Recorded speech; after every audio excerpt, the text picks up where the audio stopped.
Enary manotra ny araba indray toko lasy toko vavy ato anatin'ny fandaharana zoiteny moa zany araky ny fanambara moa zany dia miezaka sika ny mampiteny ny sehatra rehetra indrindrindrindra ao anatin'izao hoe fivoizana ny fitondrana ny resaka fanavaozana eto Madagasikara izao be deabe ny marary ny sehatra rehetra isan'izany tontolo ny fampianarana izay indrindra nanasatsika havahinta amin'ity androany ity izy Andriamatoa Erintsy Salama Jean Aurélien zay le izy Herinatenainy. Aha, miaraba tompoko tonga soa eto amin'ny fandarana zoiteny. Ie. Makasitraka indrindra namana amin'ny fanasana aloha voalohany indrindra. Faly miarabantsika rehetra any tokantrano manaraka an'izao fandaharana izao ihany koa. Araka nefa natsipiny namana teo moa zany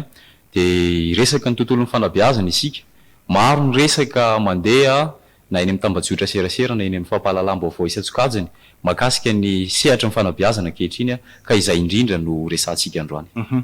Nareo efa nivoaka teo anivon'ilay ataontsika hoe sekoly ambony na ny ENS zany izay manofana ho mpampianatra moa zany. Ohatrohatrany ao anaty koa moa zany ny tena zava-misy amin'izao fotoana izao zany eo anivon'izay hoe fampiofanana ny mpampianatra eto Madagasikara izay amin'izao fotoana izao zany indrindrindrindra moa nisy fotoana nareo ohatran'ny nanao fitakiana, nisy fotoana ohatran'ny nisy grève nataonareo aiza ho aiza zany zao zay ataontsika hoe ny situation ankapobeny misy anareo amin'izao fotoana izao. Ie, makasitraka indrindra. Makasika ny fanofanana ho mpanabe eto Madagasikara ny fanontaniana voalohany. Raha hazavaina tsotsotra dia misy rafitra manara-dalàna roa eto Madagasikara misahana manokana izay fampiofanana mpampianatra mpanabe matian'izay.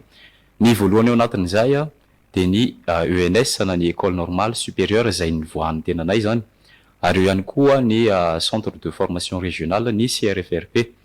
Dia samy manana ny anitra ho azy ro institut roa samihafa reo zany hoe ho an'ny École Normale Supérieure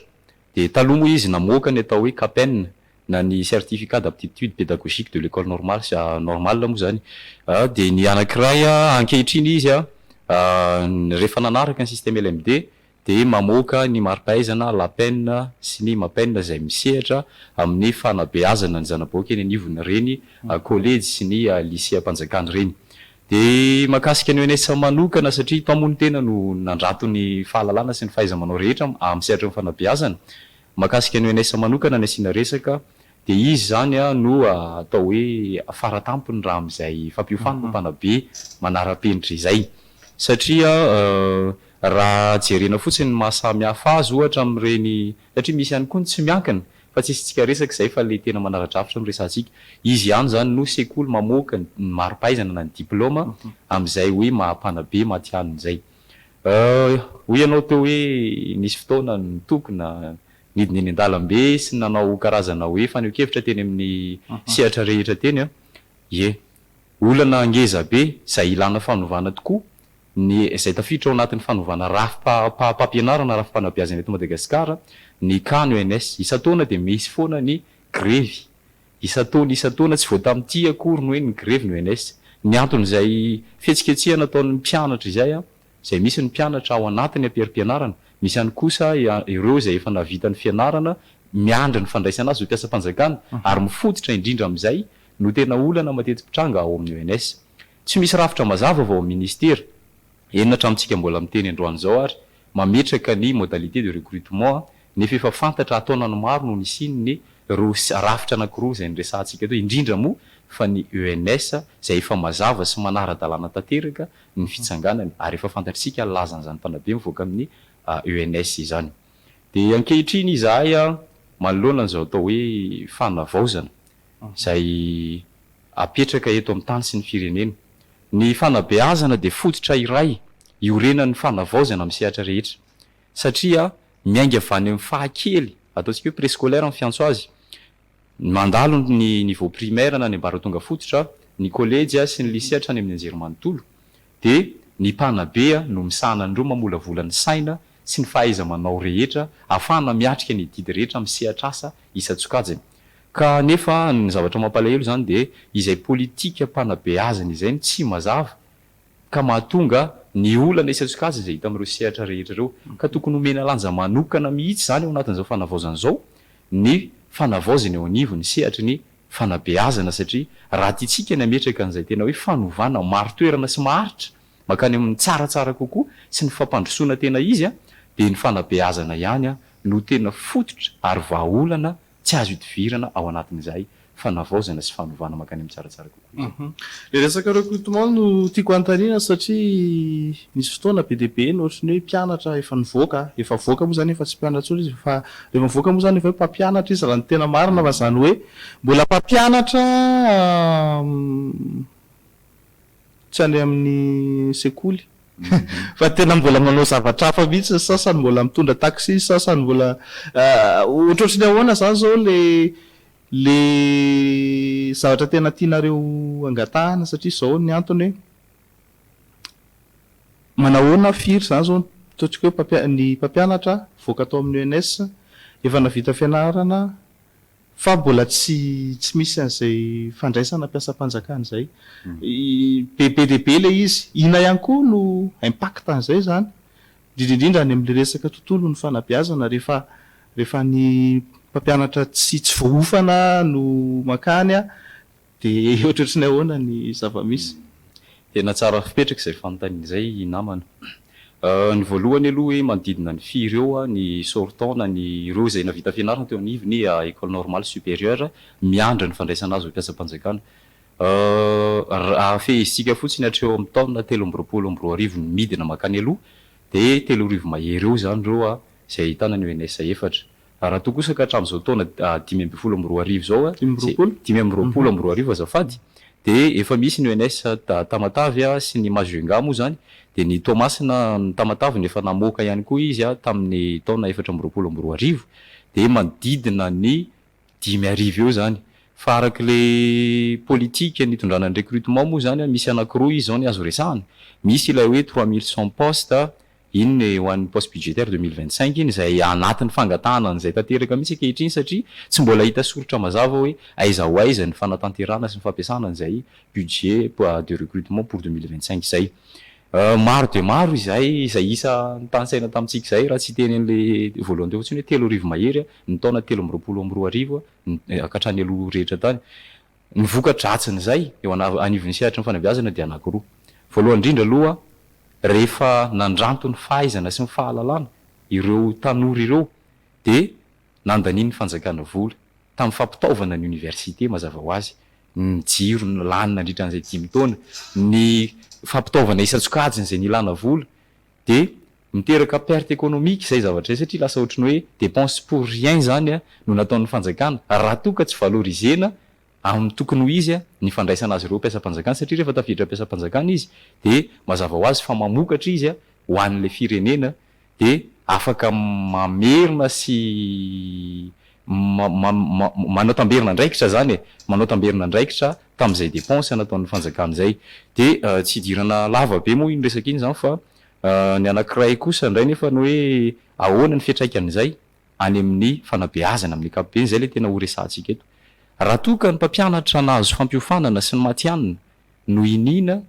tsy ho raisina ho mpiasam-panjakana fa miazakazaka isika mialatsiny tsy sanatria hoe fanaratsiana na fanivaivana fa hoe rafitra amin'ny fanovana izay tiantsika apetraka dia zavatra tokony manaraka rafitra ara-dalàna no mipetraka zany ao anatin'ny sehatra rehetra anisan'izany sehatra ny fanabeazana. Rehefa tsy matianina tsy nahazo ny fampiofanana amin'ny mpampianatra anankiray mampianatra anatina salle de classe iray dia mazava ho azy fa mandringa ny fampianarana sy ny fanabeazana. Ohatra fotsiny ny zavatra misy eto Madagasikara ny sureffectif izay iainana indrindra eny anivony ireny sekolim-panjakana rehetra ireny zany hoe raha ny tokony izy dia eo amin'ny 570 isaky ny efitrano fianarana iray no ampianaran'ny mpampianatra iray nefa ny atsika eto misy hatramin'ny 20 mandeha any atsimo any atsika misy hatramin'ny 100 ary ahitana ankizy mipetraka amin'ny tany. Izay zavatra iray dia mila fahaiza-manao sitrakefa manokana ny fifehezana an'izany le gestion pédagogique na gestion de classe. Raha hitabataba ireo mpianatra 100 ao anaty efitrano iray inona ny ataon'le mpampianatra iray eo anivon'izay inona ny tokony ataony. Raha ohatra ka tsy tiana hitabataba ireo mpianatra io inona ny tokony atao ao anatin'ny formation pédagogique ny ahitana an'izay zavatra izay. Raha ohatra ka tiana hipasy le fampianarana tena hoe any amin'le tena hoe mifantsika tanteraka any amin'le niveau intellectuel le akizy zany hoe le tena mamolavola ny fotom-pisainana sy ny fahaiza manao tanteraka amin'le tadiavintsika de ilana ny stratégie pédagogique izany zavatra tsy vita ray volana nefa zany tsy vita roa volana tsy vita heritaona zany nareo le sortant ny ENS reo ve a tena samy teny amin'ny vahoaka malagasy fa tena ampy tsara ny fiofanana azonareo tao afahanareo manatsara ny kalitaony fanabiazana eto Madagasikara zay am'izao fotoana zao moa de hoe tena potika ny fanabiazana sy ny sisa zay ENS voaka tao amin'ny ENS tao haingo tanàna fotsiny fa nefa ny vera tena miditra am'izay ve nareo de tena sahanareo hoe miteny fa rehefa tena hoe recrutena daholo nareo rehetrarehetra de hita ny vahoaka malagasy ny vokatra zay any anatin'ny makasitraka indrindra misy teboka roa moa zany amaliko an'izay teboka ray voalohany de eny tompoko samy teny izahay satria lalovanay le lalana fa tena ampy ary feno ny fampiofanana azonay tao anivony ENS ny antony voalohany de manomboka première année na ny taona voalohany rehefa mianatra ao ianao ka hatrany amin'ny taona fahadimy na 5e année azahoanao ny master 2 de travaux pratiques ny tena mameno ny andro-toko-piaina ny mpianatra ao zany hoe tsy ilay omena leso na ho tadidina fotsiny fa omena tematika anaovana pratika ohatran'ireny hoe pratika entina miamisehatra any anivony sehatra ny asa zany hoe ny tena mibanao zay mantsy ny problème na ny olana apetraky ny mpiresaka matetika rehefa eninao eny an-dalana eny na hoe ny fiarahamonina hoe ianareo ane teo ambony latabatra no ny ofana nandritra ny 5 taona fa ny olona sasany ane ka efa nisehatra mivantana teo anivon'le fanabiazana tany anatin'ny efitrano fampianarana de iny zany hitondrana fanazavana kely iny hoe ekena fa teo anivon'ny toeram-pampihofanana zay nandritra ny 5 taona fa tsy ny ofana théoriquement fotsiny araky le resahana fa tena hoe ny pratika ny mameno tontolo andro ao akoatran'izay rehefa mahafeno 2, 3, 5 taona de misy foana stage pratique ataon'ny mpianatra eny anivon'ny sekoly mpanjakana ny zavatra iofananao moa tsy voatanisantsika eto fa ny azo ambara zany de hoe feno tanteraka na ny pédagogie zany na ny didactique zany na ny psychologie de l'éducation samy ianarana ao daholo zany akoatran'le taranja manokana zay hoentinao eny anivon'ny sehatra ny asa ohatra hoe mathématique malagasy ny histo-géo arakaraky ny spécialité zay ny safidin'ny mpiofana moa zany no feno tanteraka zay zavatra zay ary même na ny resaka langue ary ny parcours rehetra ao amin'ny ENS de sady manao langue française no manao langue anglaise afaka miatrika tsara satria feno ny fepetra ao anatin'izay zavatra zay tsy misy tokony atahorana mihitsy zany raha ny sortant ny ENS ny lefa miasa ka hoe tsy havita ny asany manao anay koa ny ataontsika hoe fahavononana le miparitaka satria mantsy amin'ny ankapobeny osiny hoe mandeha zany zao le recrutement de tonga de le mpianatra le mpampianatra na le hiditra mpiasam-panjakana to de hoe ny tsirabe metimety amiko tsirabe villa ao amin'ny laraha na ary amin'ny fanareo ve zany zao tena efa niomana hoe tena andeha any am'le any ambanivohitra be any am'le any an'le tsy de be mpandeha mihitsy satria zao mantsy le répartition le mpampianatra koa zany isany hoe nisy ny teny foana hoe lesiko hoe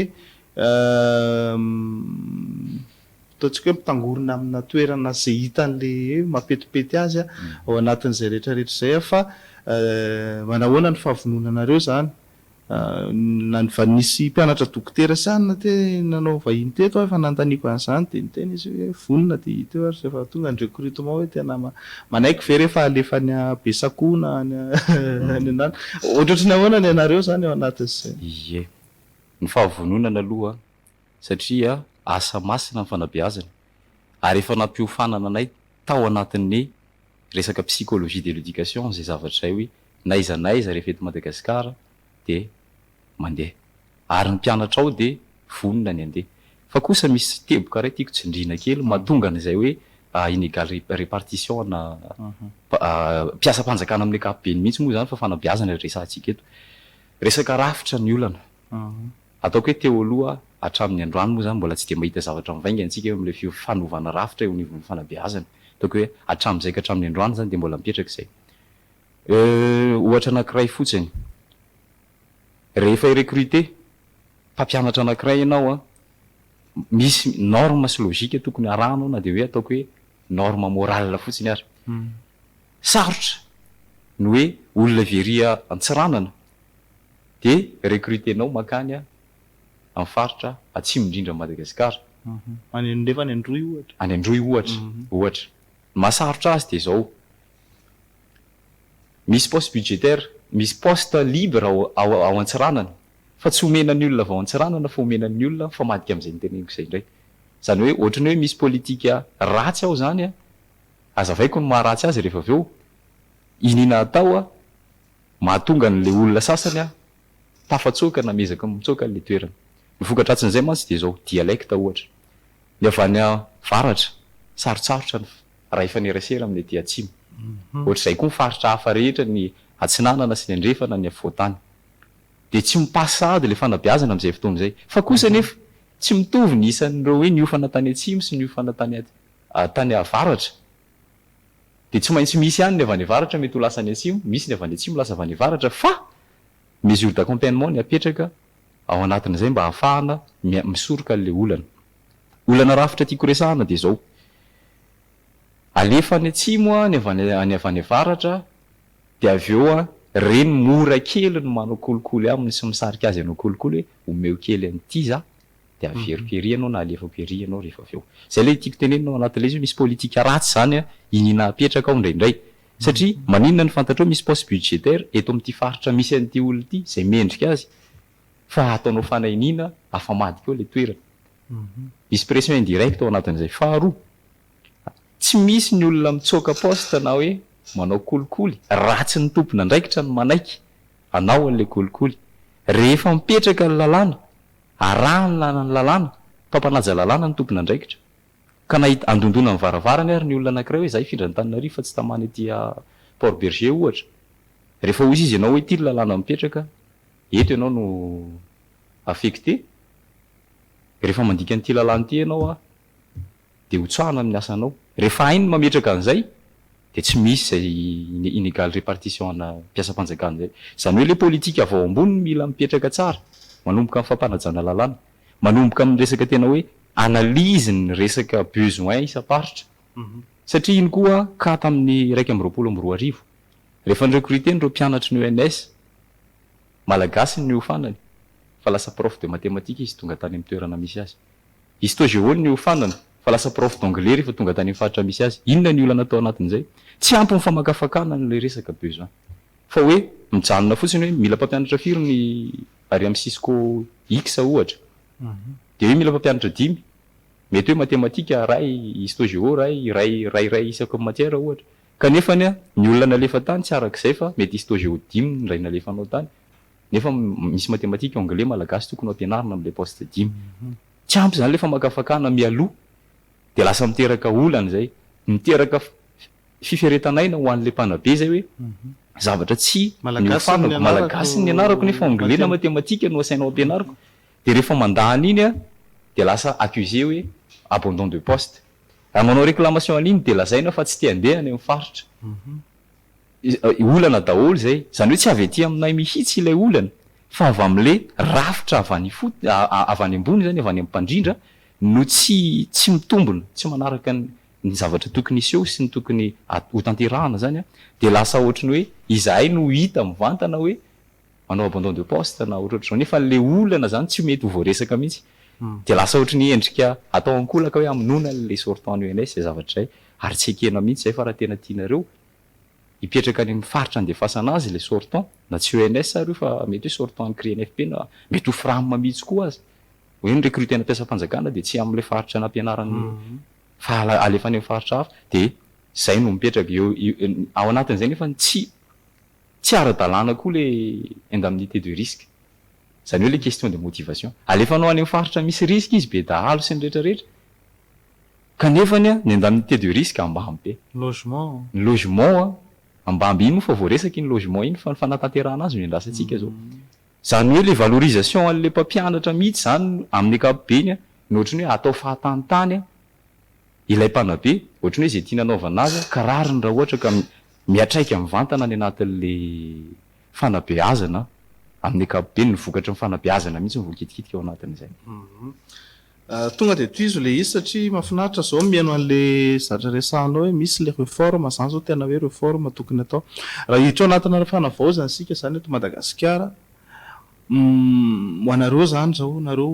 mpianatra sady nareo zany sady mino fa hoe nandritra fotoana ny anarana sy ny ananatao nareo mba nijery ihany ny tontolon'ny fanabeazana sady tenenareo hoe pratique zay mety mahita nareo ka any amin'ny lycée any amin'ny CEG inona manaraka ny vaovao manondraka ny vaovao ihany koa nareo androany zany zao fotoana eto amin'ny fandarina soiteny ianao tena afaka hoe asa mety hoe tsy tena solotena ny mpianatra rehetra ianao zany ao anatin'izay rehetra zay fa sy ny sortant rehetra ihany koa fa hoe ankoatran'izay efa voalaza teo zay so de misy fanavaozana hafa tena tokony mbola amafisina ao anatin' zao ataontsika hoe tena fotoana mantsy zao anatiny. Misy tokoa aloha zavatra tokony hirosoana ao anatin'izao ary misy ny hevitra avy ety aminay sortant ny école normale supérieure. Iverina kely fotsiny aho hoe ny tolona farany natsehana de tolona mifototra amin'izay fanovana zay. Fanovana rafitra eo anivon'ny sehatra ny fanabeazana satria maro ny zavatra hita hoe tsy mandeha araka ny tokony ho izy. Ny fanovana rafitra zay nefa de mitaky zavatra maro lafy. Rehefa nova rafitra ianao de voalohany indrindra ny olombelona natanteraka le rafitra vaovao tiana apetraka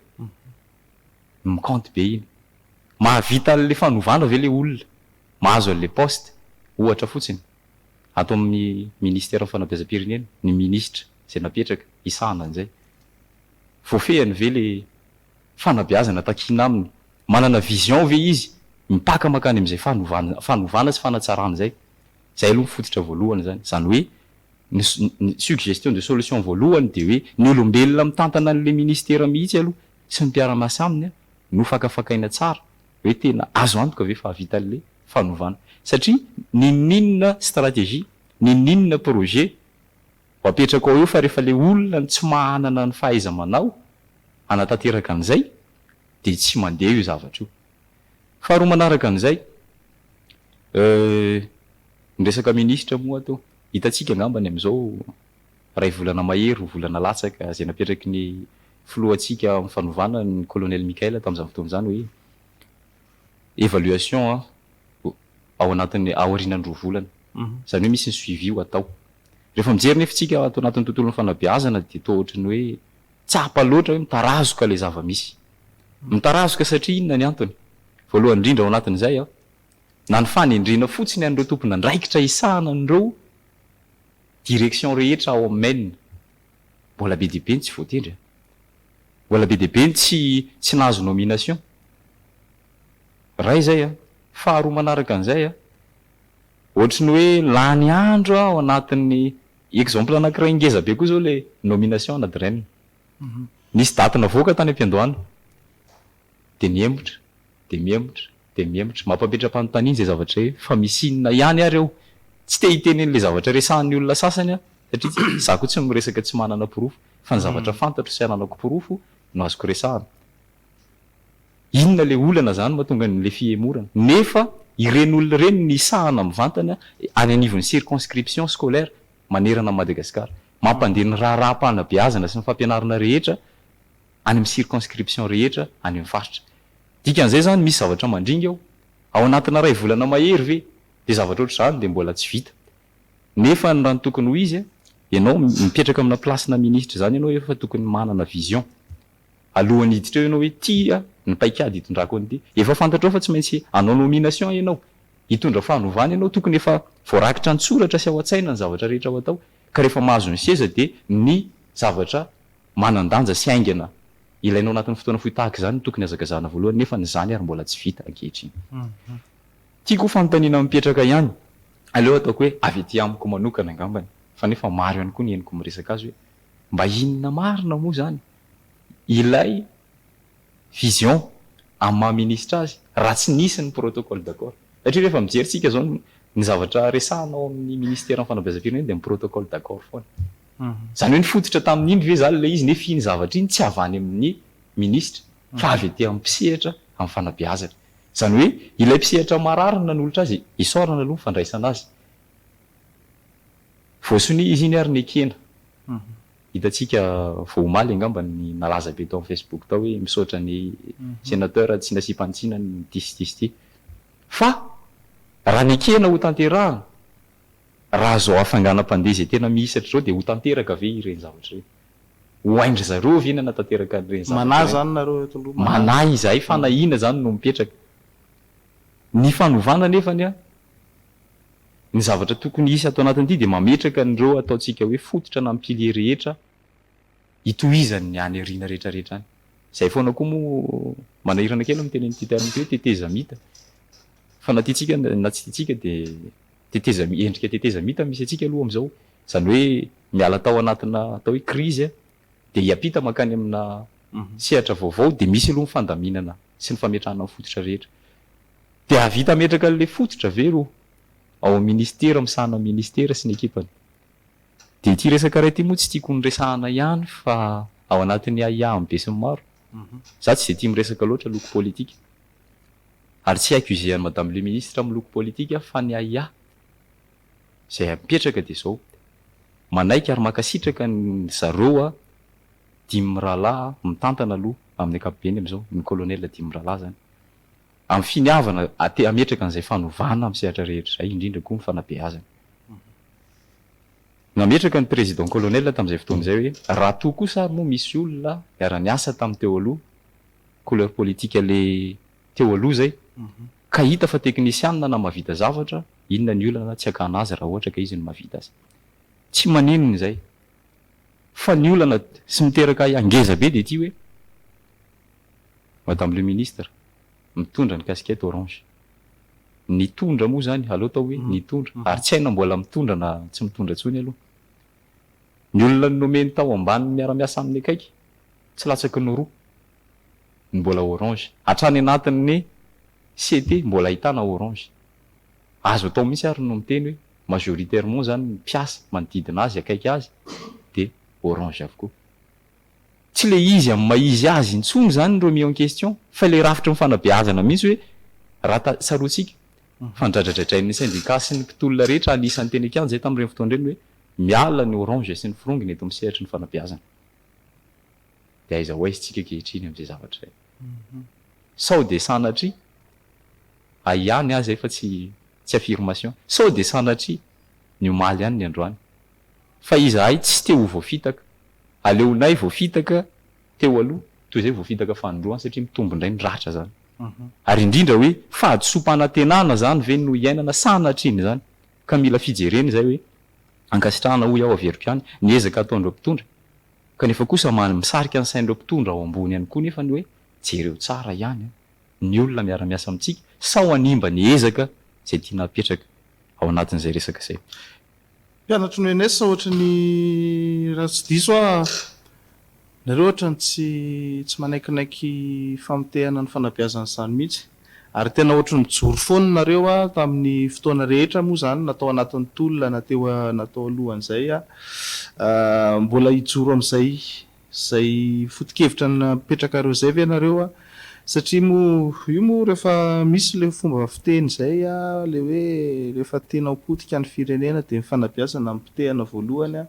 ary sosanatria valifaty politika any ambadimbadika any ny famitehana mifanabeazana mba anaratsiana indray ny endrika zao fitondrana misy amin'izao fotoana zao aia daholo zany ao anatin'izay rehetra zay manahoana ny nareo be deabe ny chaîne ao anatin'io ataontsika hoe sortant any UNS io mbola be deabe ny tanora fantatro ao anatin'izay rehetra izay ahoana ny toyan'ny tolona ataonareo zany amin'izao fotoana zao ie toyan'ny tolona mbola vonona hijoro hatramin'ny farany ve amin'ny fiarovana ny asan'ny fanabeazana anisany nanofanana anay zany mivoaka tsy kelikely mantsy hoe inona daholo ny anofanana anay arakaraka le fanontaniana mipetraka anofanana anay rehefa miofana eo anivony ao anatin'ny UNS izahay dia ny hoe tsy andeha hiasa mpanjakana mba ahazo vola fotsiny fa hiasa mpanjakana merina sy ametraka ny asan'ny fanabeazana ka mivalany zany dia hoe eny tompoko izay ny antom-pisinay normalianina hijoro hatramin'ny farany raha mbola mahita koa na kely indrindra aza endrika fa nimbana eo anivon'ny sehatra ny fanabeazana dia mijoro foana izahay ary anisan'ny fijoroany zao zavatra ataona izao nangina izahay satria nijery aloha hoe ay saotra an'Andriamanitra kosa fa manana ray aman-dreny vaovao tsika fa andao jereny niezaka ny nanatony izahay fampiresaka nanome hevitra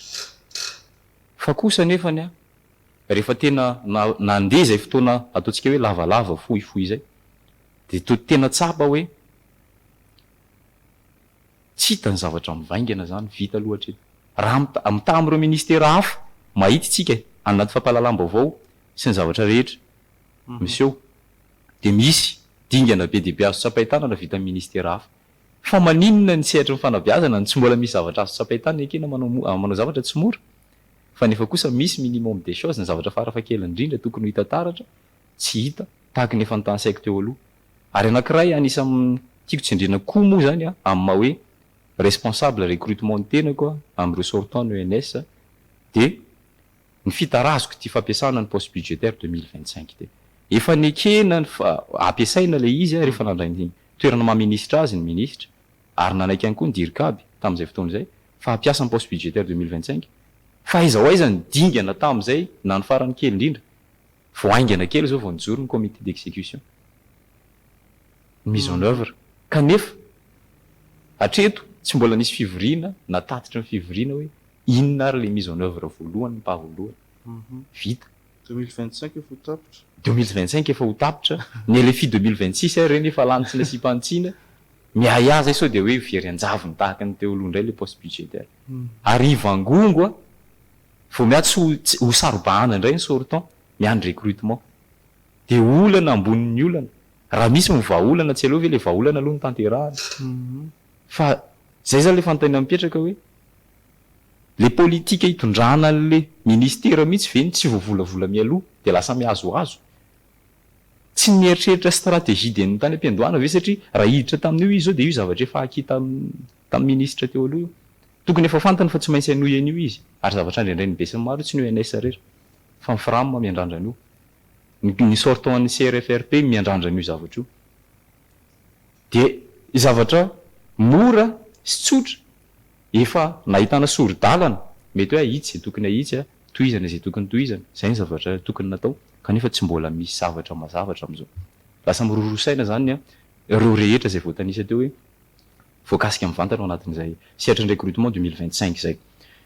nisany anankiray koa moa tiako tsindrina kely ty zavatra ty hoe somary mampalahelo ihany zany fomba fisainantsika indraindray tsy haiko hoe nole fanabeazana tsy de mipasy loatra ve de lasa tsy mahataka zavatra am'le fampitahana satria rehefa miresaka ohatr'izao voaingana kely moa no nanao interview tamin'ny télé Rahavavy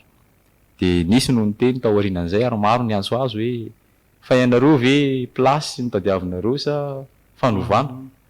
de tsotra moa hoe fanovana nitadiavina ka tsy efa miova ve izy io tsy mahita fiovana zay satria ty niteboka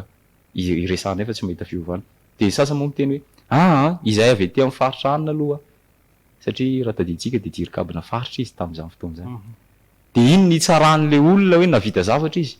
za tsy miteny hoe tsy navita zavatra izy tamin'ny mahadirikaby azy ekena mety navita zavatra tena tsara fa sehatra ny fanabeazana tsy ampitoviana amin'ny fitantanana faritra fa samy hafa zany mety manam-pahaizana manokana izy amin'ny gestion na resaka hoe ressources naturelles ressources humaines amina resaka hoe faritra ary tena teneniko mihitsy hoe mora kokoa no mitondra faritany noho no mitondra ministera amin'ny fanabeazana tsy azo ampitahainy zany tompoko satria sehatra samy hafa ary ny sehatra ny fanabeazana araka ny efa niresahana teo de sehatra fototra stratégique mikitika ny sehatra rehetra mihitsy io exemple fotsiny hoe raha ndinika amin'ny fanaovan-drafitra ahoana kay ny hevitry ny ministra sy ny ekipany amin'ny rafi-panabeazana sy resaka fotsiny ny curriculum na ny programme d'étude efa mba manana an'izay zavatra zay ve tsy mbola eny ny resaka an'izay hoe tena hoe détaillé fa hoe sisy ny resaka hoe atao fanagasiana atao an'izao tsy mbola misy zavatra mazava zany ny politika hitondrana an'le izy de mampalahelo ihany zay sady mampiahiary mampatahotra satria hoe le fanabeazana fototra mihitsy ve zany mitarazoka de inona ny zavatra andesin'ny fanovana ho tonga eo mazava zay fanazavany zay fa ohatrany tiako hidirana lalindalina ihany le resaka hoe ministre teo satria matetika mantsy efa io efa ntakina hoe mpitondra kinga mpitondra tena ataontsika hoe manana fahavononana zay zao ny andrasan'ny firenena ao anatin'izay rehetra tsy vita ny resabena ny fampanantenana tsotateraka ntsony izy ty fa tena andraikitra goavana indrindrindrindra ny fanarenana ny fanabiazana zay tena everina fa asa mbola tena goavana eto Madagasikara anatin'ny rovolany nareo mpianatra ny ENS zany mpampianatra ny voaka atao amin'ny ENS satria mbola tsy mahita an'izay ataontsika hoe ina moa zany hoe vokatra izay ao anatin'izay rehetra izay ny fanontaniako de hoe inona kosa ary zany hitanareo hoe tena tokony atao inona le vahaolana inona le ataontsika hoe comportement na attitude na zavatra hoe tokony ananany le mitondra zany ao anatin'izay rehetra izay takianareo mba ahafahany le fanabiazana mba mivoatra angakaingana ao anatin'izay rehetra izay satria tsika zao efa volana Desambra efa mandrosy aminy fotoana ao anatin'izay inona zany ny sosikevitra avy aminareo ary rehefa tonga mifetra ohatrany ahoana nareo de hoe aleo manova tompona andraikitra. Makasitraka indrindra amin'izay fanontaniana zay. Manana tokoa moa zany raha hoe ny tolo-kevitra amin'ny zavatra tokony atao manoloana an'izao zava-misy zao. Aiasy tahotra ny mba hanao anatinay rehetra na normalianina zany na ny tsy normalianina. Le tsy normalianina moa zany ohatry mampime olona foana iny rehefa resahana. Tsy hoe tsy normal lara-tsaina na inona akory le resaka eto fa hoe reo tsy nivoaka tamin'ny école normale supérieure. Ny voalohany indrindra aloha ny olona mpitantana ministera de tokony olona mivelatra sy misokatra. Olona mahay mifanerasera amin'ny rehetra na ny mpisehatra mivantana sy mifanabiazana zany na ireo avy ety ivelany maniry ara-iasa. Izay nefa tsy midika hoe zay resaka rehetra omen'ny olona de ho tanterahana avokoa. Zavatra tsapa ankehitriny mantsy indrindra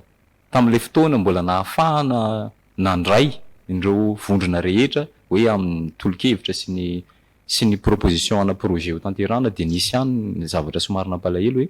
misy karazan'olona ohatrany tonga de hoe raisina foana rehefa tonga eo na mifiry na impiry ao anatin'ny herinandro. Fa misy olona tena tsy voaray mihitsy de ao anatin'izay misy fitsarana ivelany ve zany sa misy fanavakavahana zavatra tsy tokony hisy amin'ny mpitondra zany. Fa tokony ho raisinao daholy aloha ny zavatra rehetra avy any amin'ny olona ary ianao mahay mandrindra le fotoana hoe eto katreto ary mandray an'ny anina de eto katreto mandray an'ny anina indray de mandinika indray mandritra ny fotoana voafetra hoe par rapport amin'ny fifampidiniana tamin'ny sehatra rehetra de ty zany ny tsoakevitra voaray anampiana n'izay efa niomanana amin'ny hoe maha-ministra zay. Tsy ampy nefa zay zavatra zay natany am-boalohany ankehitriny. Tsy ampy fifampianoana, tsy ampy fifampiresahana. Olana ray zay. Faharoa eo amin'le resaka côté teknika ihany no tiako tsindriana tsara. Tsy hita mazava hoe inona kay le tena nandany fotoana be tao. Tsy hitanao ny vokatry ny asa. Tsy hitanao hoe inona ny zavatra tena natao. Fa fanendrena aloha zany zao no tena hoe hitanao hoe voaresaka foana fanendrena olona tompona andraikitra. Kanefa zany ary mbola tsy vita. Ny tiako tenenao anatin'izay zany de tsotra be hoe matoa no zarazaraina ho direction samy hafa ny ao amin'ny ministera ny fanabeazam-pirenena de dikan'izay tsy tokony ho centré zany ny pouvoir, tsy tokony ho saturé zany ny activité ao anatin'izay fa tokony hoe mametona fotsiny hoe ato efa afaka mihetsika ny direction ato ananina ataovy ty zavatra ty. Recrutement zany zao efa manana DRH tsika tokony efa mandeha le izy. Ny audit moa efa vita iny zany makasika le poste budgétaire efa tsy tokony misy olana tsony. Ny direction hafa koa tahak'izay hoe tsy mifampiandry zany hoe anao an'ity de janony ty aloha na hoe anao an'ity de mijanony ty fa tokony misy activité parallèle ao anatiny ao de amin'ny matompona andraikitra voalohany de hoe manara-maso ny ataony hoe mandeha araka ny tokony ho izy ve ty mandray tatitra ary mijery mipaika anatanterahana ireo zavatra rehetra zay tokony andeha rehetra reo. Fa ny tena olana moa zany ataoko hoe rary ny any raha toka tsy tafiditra am'izay hoe travail parallèle zay ny ministera satria na ny direction sasany ary tsy mbola fantatra hoe iza nitondra azy. De ahoana moa ny ahafahany manao an'izany? De zay fitarazoana zay zany hoe eo le tiako tenena mila manana vision systémique et systématique ny mpitondra any ministera. Zay ny olona tokony hipetraka eo. Faharoa manarak'izay mila mahafantatra tsara ny sehatra ny fanabeazana olona tokony efa mba lomano tao anatin'ny sehatra ny fanabeazana mba ho moramora kokoa no micomprendre ny situation rehetrarehetra hoe rehefa miteny hoe amin'ny mpampianatra de mety tonga de fantany avy hatrany hoe zao zany mahatonga andreo miteny zany. Rehefa mba mitaraina rehefa mpianatra de tonga de mba hoe mananao empathie le olona anankiray iresahanao le tompony andraikitra hoe mpanabe reto zahay fa teo amin'ny toerana io mety marary zany satria mety efa nisedra an'izay izy de moramora aminy kokoa micomprendre hoe ay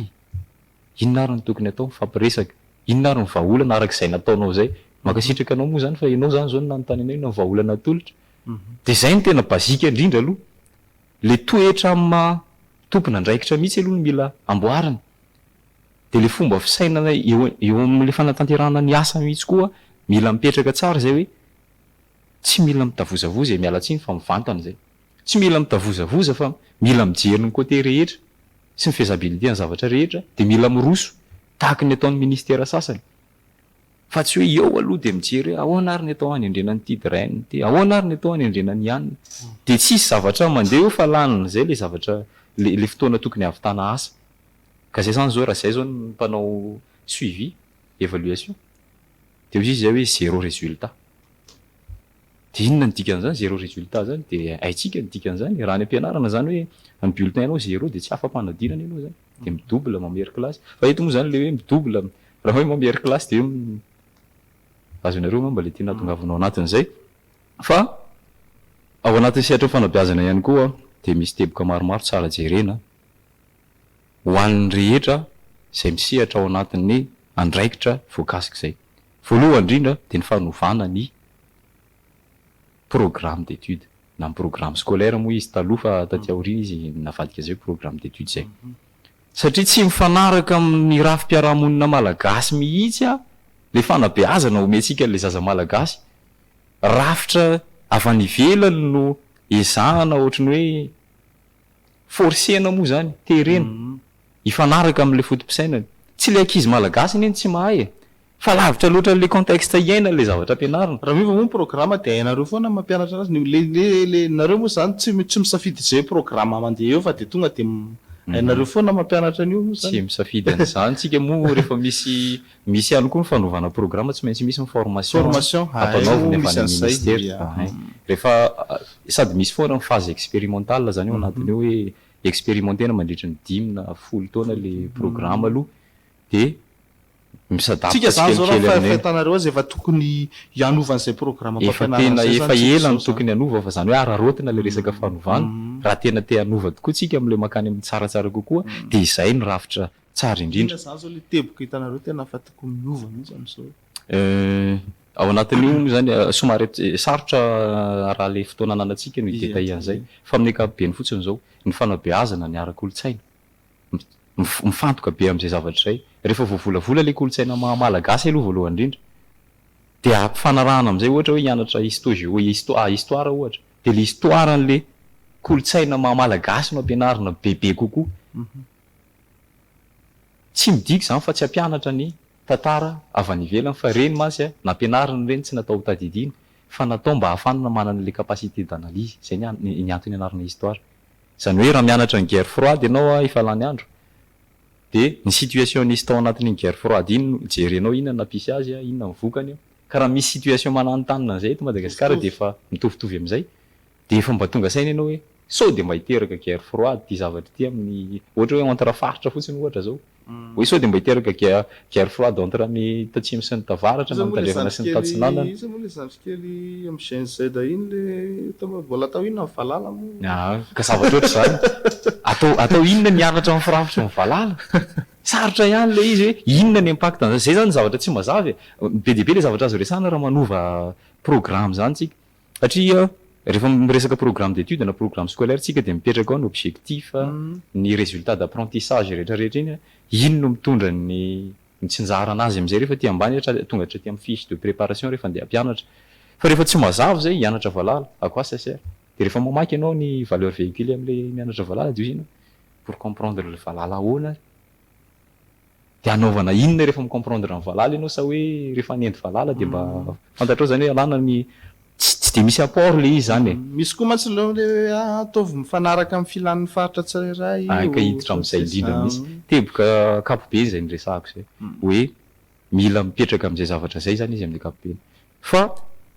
ao anatin'ny géographie indray ny andraisako ohatra na ny SVT satria ny SVT miresaka nature koa io ao anatin'ny géographie miresaka géostratégique rehetrarehetra reny dia mianatra ny resaka renakibon'ny tany sy ny ressources naturelles ao anatina faritra anankiray. Mianatra n'le région naturelle reny tsika ekeny fa eo zany tokony ametrahana ireny fahaleovantena ny isa-paritra, zany hoe misy ny curriculum général aty ambony aty le miainga avy aty amin'ny ministère io, fa rehefa ampianatra izy ohatra hoe ampianatra ressources naturelles dia mba tokony dominant kokoa ny ressources naturelles ao amin'le faritra misy an'le sekoly, zany hoe Cisco indray zany amin'izay fotoana izay no miasa be sy ny draine hoe ahoana ny iadaptena le curriculum général avy aty amin'ny ministère mba hifantoka amin'ny réalité sur terrain. Satria amin'izay fotoana izay raha ohatra hoe mpianatra ny collège sy lycée ohatra no mahafantatra ny zava-misy ao aminy sy ny fomba ahafahana mitrandraka andreo azo vadika inona ny ovy aty aminay, ahoana ny fambolena ovy, inona ny karazana fambolena tena adapté amin'ty aty aminay aty, ka nabaka fotsiny aza ny ananany dia tsy ho very izy fa efa afaka mametraka sahady izy mikaroka sahady izy hoe ahoana ny fomba ahafahako mivelona sy mamelona ny fianakaviako raha olona anambady, ahoana ny fomba ahafahako manala ny fiarahamoniko ao anatin'ny fahantrana. Ny tenako moa zany aloha ny voalohany dia ny ankohonako dia ny fianakaviako ny fiarahamonina tonga amin'ny firenena. Rehefa mavita an'izay ny faritra tsirairay avy samy mandroso samy mivoatra na ara-toe-karena na ara-tsosialy dia mitambatra iny dia miakatra ho azy le any Madagasikara ao anatin'izay. Ohatran'izany mantsy hoe tsika zao hoe firenena miavaka amin'ny biodiversité, firenena tokony ho lasa amin'ny resaka tourisme, fa zao tsy ny anarana tany ampianarana mihitsy ny tourisme raha tsy rehefa afaka baka vao hoe andeha hanao filière tourisme. Tsy nampianarana akory hoe misy azany tsy haiko hoe toerana mahafinaritra mer de Merode ohatra eto Madagasikara hoe ohatry ny ahoana zany. Eo dia toerana any amin'ny première année any ianao mahafantatra misy an'izany mer de Merode aketo Madagasikara, misy an'izany anina aketo Madagasikara. Dia tsy voatrandraka ilay izy ary tsy taitra akory ny sain'le tanora malagasy na le mpianatra malagasy hoe ohatry izany eto Madagasikara. Misy zany efa lehibe mihitsy mahafantatra na fa misy mihitsy hoe manao vacances na manao voyage d'études vao mety aika tena misy an'izao voyage d'études moa tsy haiko fa le accident reny dia ohatran'ny tsy haintsony ahoana mbola misy manao efa zay zany le zava-misy hoe tsara kokoa, misy miteny hoe tsara kokoa raha mba mifanaraka amin'izay nareo hoe pour an'izay zavatra izay hoe fanaraka amin'ny zava-misy eto Madagasikara ohatra zao ny any Chine zao ohatra na ny ivelany any ny any efa mavita famantaranandro kely ankizy 12 taona 19 taona efa mavita manamboatra sotro, ny antsika ny sotro mbola farana ny ivelany nefa Ambatolampy misy manao sotro ohatrohatran'izay zany le tiako resahana tonga avy any ny inox sy ny anina ny sotronao nefa ny eto amintsika zany zay tsy haiko ahoana ny fahitanareo an'izay hoe tokony ampifanarahana amin'ny arenany anatsika ny programme fampianarana. Ny amaliko an'izay ny antony ianarana dia mba ahafahana mahazo fahalalana sy fahaiza-manao. Fahalalana sisy fahaiza-manao fa tsy fahalalana fotsiny. Tsy hoe azahoana diplôma. Tsy diplôma fotsiny. Iny mbola olana hafa indray iny resaka iny. Inona mahatonga ny tanora be dia be ankehitriny manana master 2 manana licence nahazo baka dia tsy anasa. Tena hoe tsy anasa sady tsy mitarika saretiny tsy mivarotra anana tsy monina fa tsy anasa fotsiny tsotra. Satria tsy ampy izay famolavolana izay mifanaraka amin'ilay zava-misy eto Madagasikara. Ka raha tsorona zany le valiteny dia tsotra hoe manan-danja be izay hevitra izay. Ary izay no tokony ho izy hoe mifanaraka amin'ny tsena miaraka asa eto Madagasikara ny zavatra tokony ampianarina ny ankizy. Zany hoe marché du travail zany le resaka eto. Inona ny tsena ny asa tokony roborobo sy misy eto Madagasikara. Donc formation tsisy tsena zany dia aloha zany. Tsisy dikan'izay fandaniam-bola fotsiny zany na fanjakana lany vola ny ray aman-dreny lany vola ny ankizy lany fotoana. Atao inona moa zany no hoe hividy stylo ianao nefa le stylo tsy ampiasainao akory. Sa hoe manam-bola be dia aloha hividy stylo aloha fa ohatran'ny stylo tiako vidiana nefa tsy ampiasan'iny akory ianao. Ny asanao ohatra mety hoe tsy haiko chauffeur mety mila ihany ny chauffeur fa stylo no ataonao mamemy paosy. Exemple zay. Dia tsy ilaina zany izay hoe fampiofanana na fampianarana tsy mifanaraka amin'ny sehatr'asa misy eto Madagasikara. Raha te ho productif tsika dia izay no tokony himasoana. Inona le sehatr'asa? Ohatra ny raisinao teo dia hoe any amin'ny afaka baka manao ny secteur tourisme zay vao malala hoe ato misy site touristique tsara be ohatrao ary misy ohatran'izao. Ny tena mahatsikaiky ary dia ity hoe rehefa mba mivahiny any amina toerana ivelan'ny faritra ny avianao ianao dia ny olona monina sy lehibe tao amin'ilay faritra mbola misy tsy mahalala hoe misy an'izany ve eto aminay. tena betsaka izay zavatra tsy zay malala hoe misy gidro arianana misy sifaka arianana izay indrindra nefa ny fahafantarana nyreny zavatra reny a dia miteraka tsirikevitra ho an'izay efa voavolavola tsara hoe raha mahita izy hoe atao ananato misy ala feno biby feno ataoko hoe karazana biby lava sy sahona ohatra dia mety mitsiry ao an-tsaina hoe hitako tamin'ny tele fa azo atao toeram-pizahatany reto ny zavatra ohatreto dia mety mitsiry ny heviny dia miresaka amin'ny namana izy dia lasa mansangana sosiete anankiray migery an'io toerana io fotsiny dia mampidi-bola ho anazy dia mamorona asa ho an'ny hafa ohatra tsotsotra fohifohy izay resaka zany no tena izy satria tanao a le ny zava-misy koa zany amin'izao fotoana izao ohatra ny hoe rehefa tena zaza misy fotoana tena mandeha raha Madagasikara any dia tena mety hoe Madagasikara tena mbola tsy exploité tena mbola tsy ohatry ny hoe eto zany misy toerana anankiray hita hoe misy zavatra be deaibe azo trandrahana hivadika asa hivadika inona fa dia alohan'le olona fo maraina dia mikindendeha eo amin'le tsena hoe dia tonga ny ariva dia misasaina tsara dia matory rehefa avy eo dia tsisy nininona exploité mihitsy anatin'izay rehetrarehetra izay tsy haiko hoe nareo ve ny mpianatry ny ENS izay miditra amin'izay resaka zay a mety naty hoe na tsy voakitika ary le programma zany ohatra ny hoe ajanony hoe hideo fanavaozana fa nareo ve a somary efa manana an'izay tosy kely zay ohatra ny hoe nareo rehefa mampianatra dia somary voaka kely any amin'ny zavatra na tsy ao anaty programma ary zany fa mampivelatra ny sain'le olona mba tena hoe atonga le fampandrosoana iainga anaty fanabeazana tafiditra ao anatin'ny psychopédagogique izay zavatra izay da rehefa mampianatra ohatra hoe valala le ndraisitsika teo ohatra satria izay mbola ao anatiny amin'izao dia efa fantatra hoe tsisy apport raha ty programme ty fotsiny no resahako amin'io ty contenu ty fotsiny fa tsy maintsy ezahako ampifandraisina amin'izay tokony tena ilaly le olona azy ohatra ny hoe karazana population ohatra ny ahoana le ampianarinao satria ny classe samy hafa na samy troisième ary amina inona moa établissement anankiray dia samy hafa ny comportement isaky ny classe samy hafa ny groupe social dominant anatin'ny salle de classe dia izay ny psychologie tondranao anazy raha manazava valala ato dia arakaraka iny ny anaovako ny fanazavana ato miova classe hafa fa même niveau dia hafa indray ny zavatra anazavako an'iny satria ahoana moa fomba ahafantarana le classe sociale eo ihany le apparence physique fa ankoatran'ny apparence physique dia izay ny ma-important an'le hoe manao fiche de renseignement voalohany tsy hoe hijerenao izy ny zanaka général dia tsy azo kapoana tsy zay na hoe izy ny zanaka ministre dia tsy azo saziny tsy zay ny antony reny akory fa mba hahafahanao mahalala hoe karazany olona ohatry ny ahoana sy avay izy reto olona reto mba hahafahako mifehy psychologie eny mba hapaka le fanabeazana zay omenan'le ankizy rehefa avy eo zany hoe ao anatin'ny kolotsaina mola volana normalianina tanteraka izay zavatra zay hoe rehefa mampianatra tsika izay moa le hoe fampianarana sy fanabeazana tsy mijanona mampianatra fotsiny fa sady mana be mamola volan'le fotom-pisainana sy ny toe-tsaina ray manontolo maha-olombelona an'ilay ankizy izay ampianarinao izay zany ny fototra ngezabe ao an'ny normalianina ny fanazavana izany ho tsika mpijerena tokantrano fa nianatra ary tena nianatra ny resaka fanabeazana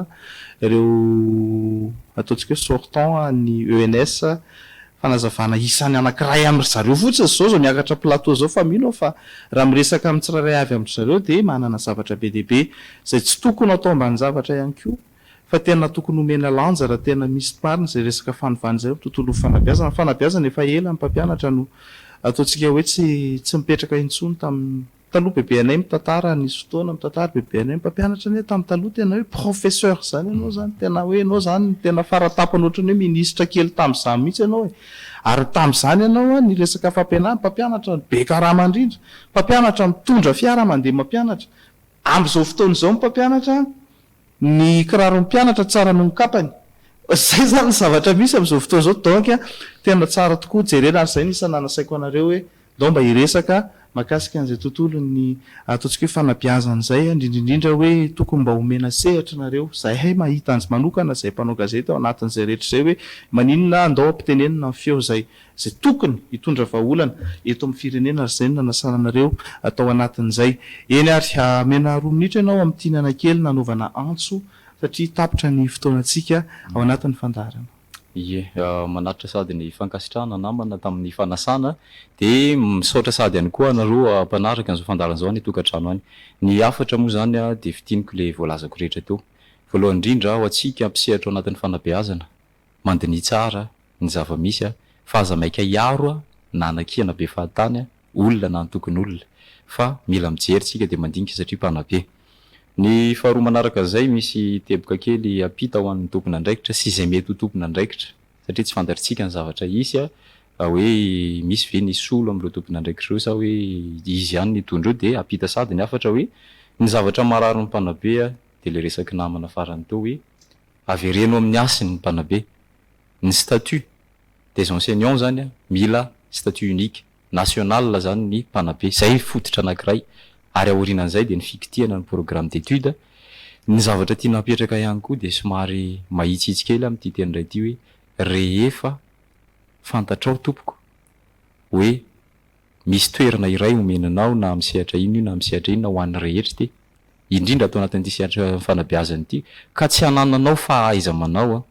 de aza ekena fa tsy mahadiso ny manetry tena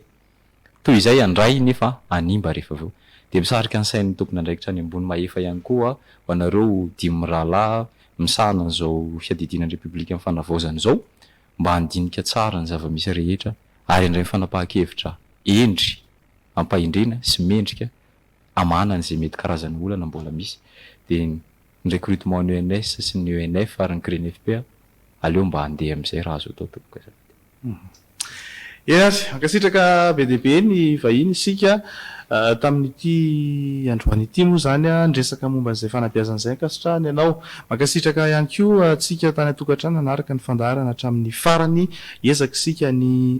hitondra ny feon'ny tanora malagasy rehetra amitrakefa sy ny fahaizany mba anavaozana marina an'ity firenen'ity hoentsika tao fandaharana sy ho iten'ny hevitra izy ireo veloma tompoko.